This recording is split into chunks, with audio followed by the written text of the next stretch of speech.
Krishna, the Supreme Personality of Godhead, by A.C. Bhaktivedanta Swami, Prabhupāda. Second volume, Chapter 20. Why Duryodhana felt insulted at the end of the Rājasūya sacrifice. King Yudhisthira was known as Ajatashatru, or a person who has no enemy. Therefore, when all men, all demigods, all kings, sages, and saints saw the successful termination of the Rājasūya yajna performed by King Yudhisthira, they became very happy. That Duryodhana alone was not happy was astonishing to Maharaj Parikshit, and therefore he requested Śrīla Goswami to explain this. Śrīla Goswami said, "My dear King Parikshit, your grandfather, King Yudhisthira, was a great soul. His congenial disposition attracted everyone as his friend, and therefore he was known as Ajatashatru, one who never created an enemy. He engaged all the members of the Kuru dynasty in taking charge of different departments for the management of the Rājasūya sacrifice. For example, Bhīmasena was put in charge of the kitchen department, Duryodhana in charge of the treasury department, Sahadeva in charge of the reception department, Nakula in charge of the store department, and Arjuna was engaged in looking after the comforts of the elderly persons. The most astonishing feature was that Krishna, the Supreme Personality of Godhead, took charge of washing the feet of all the incoming guests. The queen, the goddess of fortune Draupadi, was in charge of administering the distribution of food, and because Karna was famous for giving charity, he was put in charge of the charity department. In this way, Satyaki, Vikarna, Hardikya, Vidura, Bharishrava, and Santardhan, the son of Balika, were all engaged in different departments for managing the affairs of the Rājasūya sacrifice. They were all so bound in loving affection for King Yudhisthira that they simply wanted to please him. After Shishupal had died by the mercy of Lord Krishna and had become merged in the spiritual existence, and after the end of the Rājasūya yajna, when all friends, guests, and well-wishers had been sufficiently honored and rewarded, King Yudhisthira went to bathe in the Ganges. The city of Hastinapur is today standing on the bank of the Jamuna, and the statement of Śrīmad-Bhāgavatam that King Yudhisthira went to bathe in the Ganges indicates, therefore, that during the time of the Pandavas, the river Jamuna was also known as the Ganges. While the king was taking the Avabrita bath, different musical instruments such as mridangas, conch shells, drums, kettle drums, and bugles vibrated. In addition, the ankle bells of the dancing girls jingled. Many groups of professional singers played veenas, flutes, gongs, and cymbals, and thus a tumultuous sound vibrated in the sky. The princely guests from many kingdoms like Srinjaya, Kamboja, Kuru, KĽa, and Koshala were present with their different flags and gorgeously decorated elephants, chariots, horses, and soldiers. All were passing in a procession, and King Yudhisthira was in the forefront. The executive members, such as the priests, religious ministers, and Brahmins, were performing a sacrifice, and all were loudly chanting the Vedic hymns. The demigods, the inhabitants of the Pitraloka and Gandharvaloka, as well as many sages, showered flowers from the sky. The men and women of Hastinapur, Indraprastha, their bodies smeared with scents and floral oils, were nicely dressed in colorful garments and decorated with garlands, jewels, and ornaments. They were all enjoying the ceremony, and they threw on each other liquid substances like water, oil, milk, butter, and yogurt. Some even smeared these on each other's bodies. In this way, they were enjoying the occasion. The professional prostitutes were also engaged by jubilantly smearing these liquid substances on the bodies of the men, and the men reciprocated in the same way. All the liquid substances had been mixed with turmeric and saffron, and their color was a lustrous yellow. In order to observe the great ceremony, many wives of the demigods had come in different airplanes, and they were visible in the sky. Similarly, the queens of the royal family arrived gorgeously decorated and surrounded by bodyguards on the surface of different palanquins. During this time, Lord Krishna, the maternal cousin of the Pandavas, and his special friend Arjuna, were both throwing the liquid substances on the bodies of the queens. The queens became bashful, but at the same time their beautiful smiling brightened their faces. Because of the liquid substances thrown on their bodies, the saris covering them became completely wet.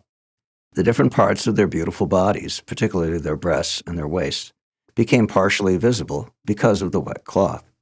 The queens also brought in buckets of liquid substances and sprinkled them on the bodies of their brothers-in-law.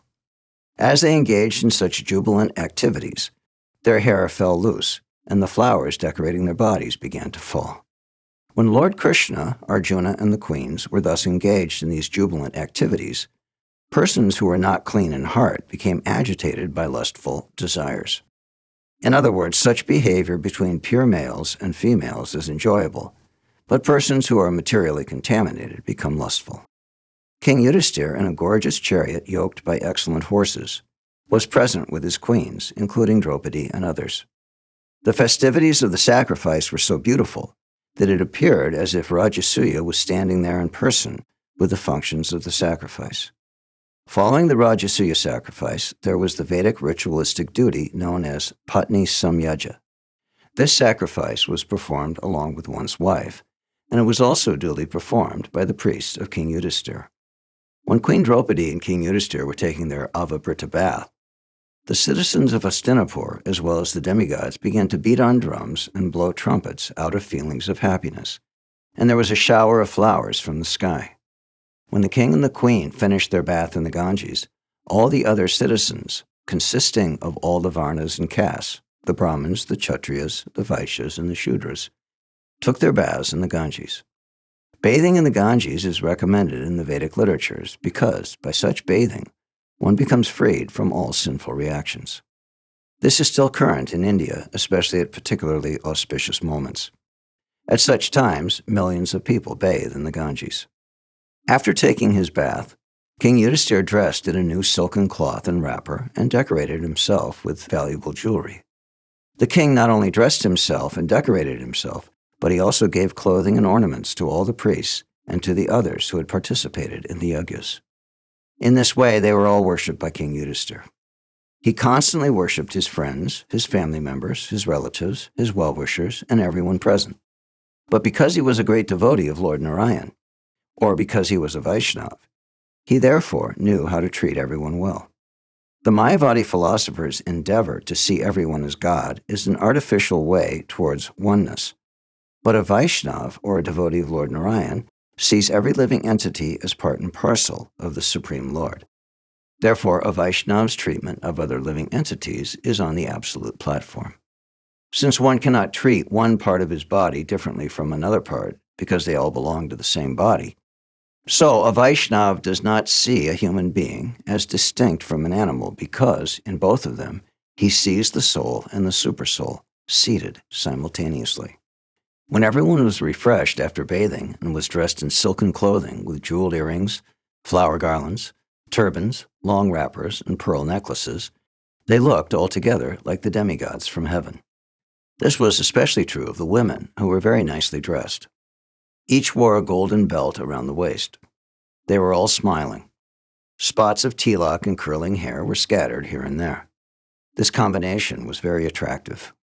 Persons who had participated in the Rājasūya sacrifice, including the most cultured priests, the Brahmins who had assisted in the performance of the sacrifice, the citizens of all Varnas, kings, demigods, sages, saints, and citizens of the Pitraloka, were all very much satisfied by the dealings of King Yudhisthira, and at the end they happily departed for their residences. While returning to their homes, they talked of the dealings of King Yudhisthira, and even after continuous talk of his greatness, they were not satiated, just as one may drink nectar over and over again and never be satisfied. After the departure of all others, Maharaj Yudhisthira restrained the inner circle of his friends, including Lord Krishna, by not allowing them to leave. Lord Krishna could not refuse the request of the king. He therefore sent back all the heroes of the Yadu dynasty like Samba and others. All of them returned to Dwarka, and Lord Krishna personally remained, in order to give pleasure to the king. In the material world, everyone has a particular type of desire to be fulfilled, but one is never able to fulfill his desires to his full satisfaction. But King Yudhisthira, because of his unflinching devotion to Krishna, could fulfill all his desires successfully by the performance of the Rājasūya yajna. From the description of the execution of the Rājasūya yajna, it appears that such a function is a great ocean of opulent desires. It is not possible for an ordinary man to cross over such an ocean. Nevertheless, by the grace of Lord Krishna, King Yudhisthira was able to cross over it very easily, and thus he became freed from all anxieties. When Duryodhana saw that Maharaj Yudhisthira had become very famous after performance of the Rājasūya Yoga, and was fully satisfied in every respect, he began to burn with a fire of envy because his mind was always poisonous. For one thing, he envied the imperial palace which had been constructed by the demon Maya for the Pandavas. The palace was excellent in its puzzling artistic workmanship and was befitting the position of great princes, kings, or leaders of the demons. In that great palace, the Pandavas were living with their family members, and Queen Draupadi was serving her husbands very peacefully.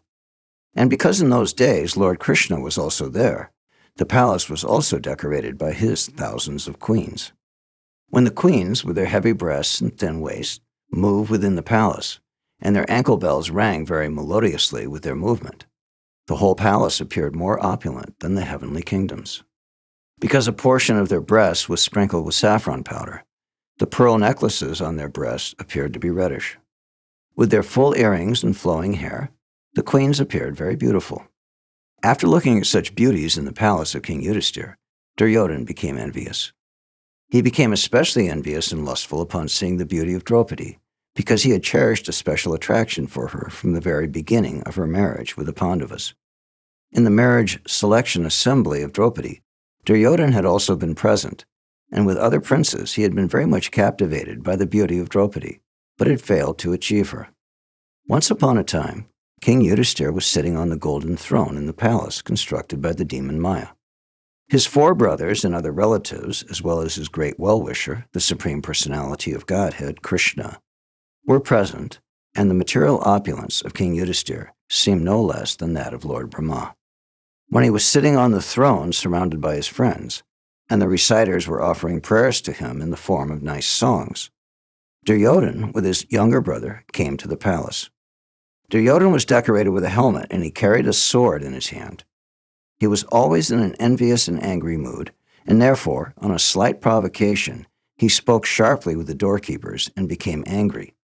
He was irritated because he failed to distinguish between water and land.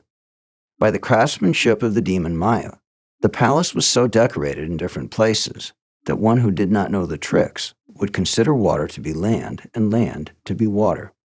Duryodhana was also illusioned by this craftsmanship, and when he was crossing water, thinking it to be land, he fell down. When Duryodhana, out of his foolishness, had thus fallen, the queens enjoyed the incident by laughing. King Yudhisthira could understand the feelings of Duryodhana, and he tried to restrain the queens from laughing. But Lord Krishna indicated that King Yudhisthira should not restrain them from enjoying the incident. Krishna desired that Duryodhana might be fooled in that way, and that all of them might enjoy his foolish behavior. When everyone laughed, Duryodhana felt very insulted, and his hairs stood up in anger. Being thus insulted, he immediately left the palace, bowing his head. He was silent and did not protest. When Duryodhana left in such an angry mood, everyone regretted the incident, and King Yudhisthira also became very sorry. But despite all occurrences, Krishna was silent. He did not say anything against or in favor of the incident.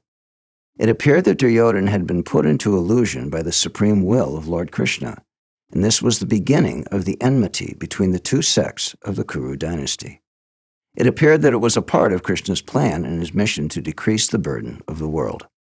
King Parikshit had inquired from Śrīmad-Bhāgavatam Goswami as to why Duryodhana was not satisfied after the termination of the great Rājasūya sacrifice, and thus it was explained by Śrīmad-Bhāgavatam Goswami.